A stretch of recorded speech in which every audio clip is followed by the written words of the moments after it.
Olá, galerinha! Tudo bem com vocês? Vamos mais um áudio, aula ou podcast. Umas dicas de biologia para vocês com relação à biotecnologia. Vejam bem. A palavra biotecnologia, ela é formada por três termos de origem grega.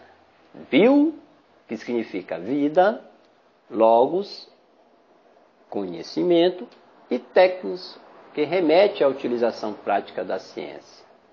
Esse termo passou a existir somente no século XX, mas era utilizado desde os anos 200 AC, quando o homem já fabricava vinho, cerveja, pães e outros produtos com o uso da fermentação.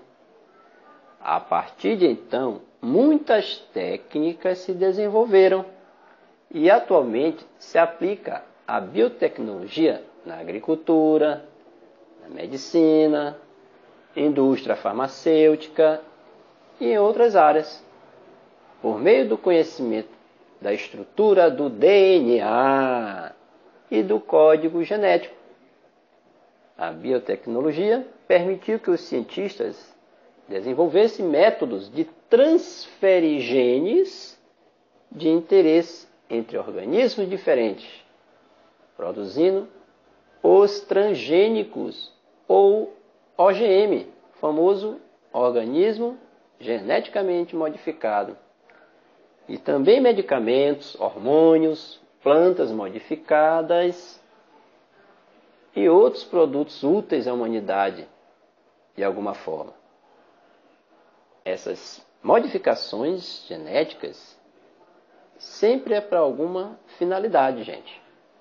Olha, biotecnologia ou engenharia genética consiste no conjunto de técnicas que possibilitam a manipulação do material genético dos organismos por meio da inoculação de novos genes, alterando suas características originais.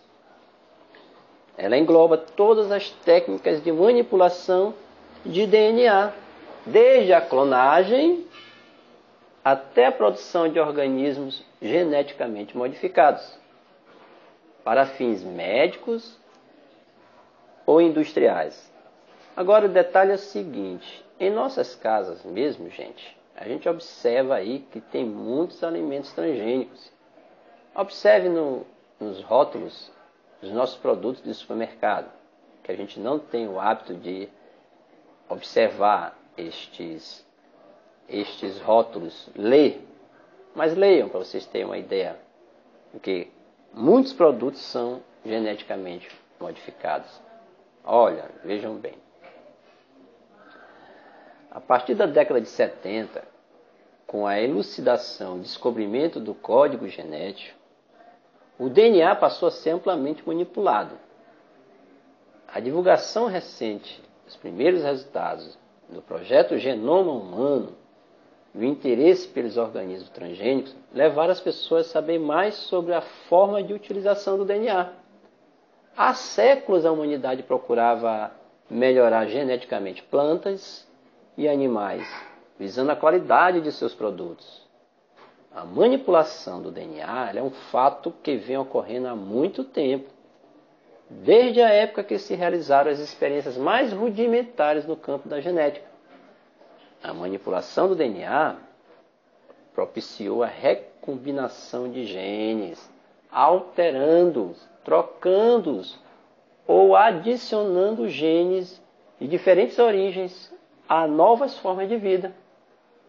As várias possibilidades de manipulação genética se tornaram motivo de preocupação da sociedade, especialmente dos governantes, pois as espécies podem ser modificadas de modo irreversível, repercutindo em mudanças no meio ambiente e problemas de saúde à população.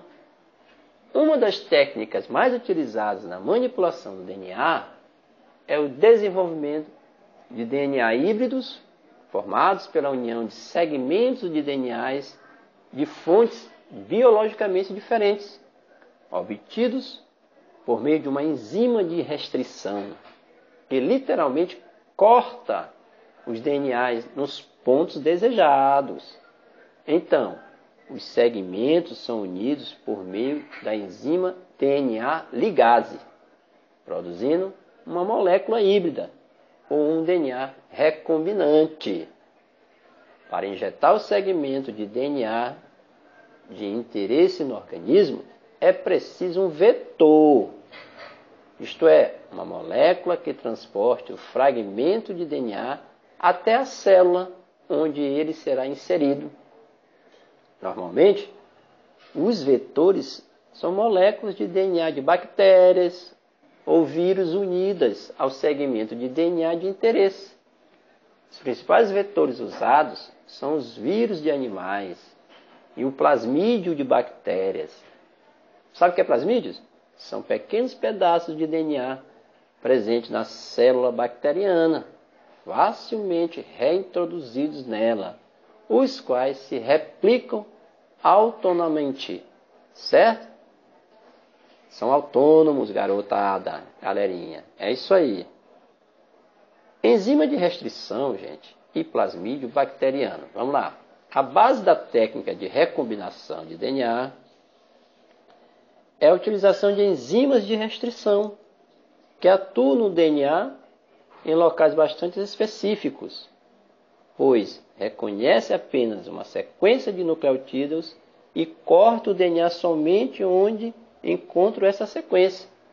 Quando eu falo sequência de nucleotídeo, galerinha, é aquela história de bases nitrogenadas, adenina, timina, guanina, citosina.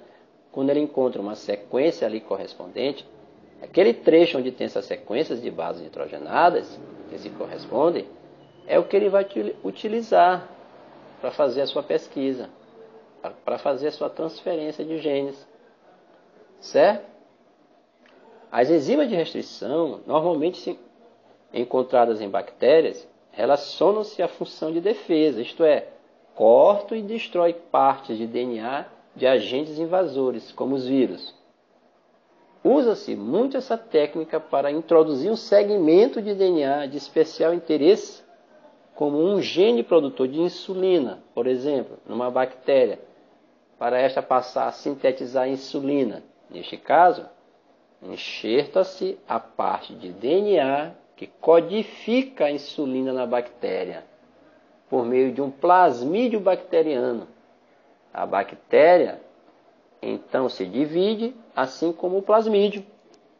Depois de muitas gerações de bactérias formadas, há duas possibilidades: extrair novamente os plasmídios, isolando os genes da insulina, ou retirar somente os produtos de expressão gênica, ou seja, a proteína expressa pelo gene da insulina.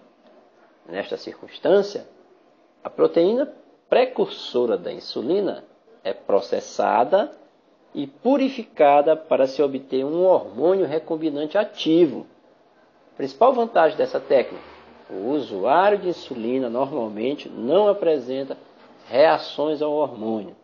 Além disso, a diminuição do tempo de produção da insulina, antes extraída do pâncreas de suínos. Gente, é isso aí, galerinha. Ok, primeira parte, fechadinho? Valeu!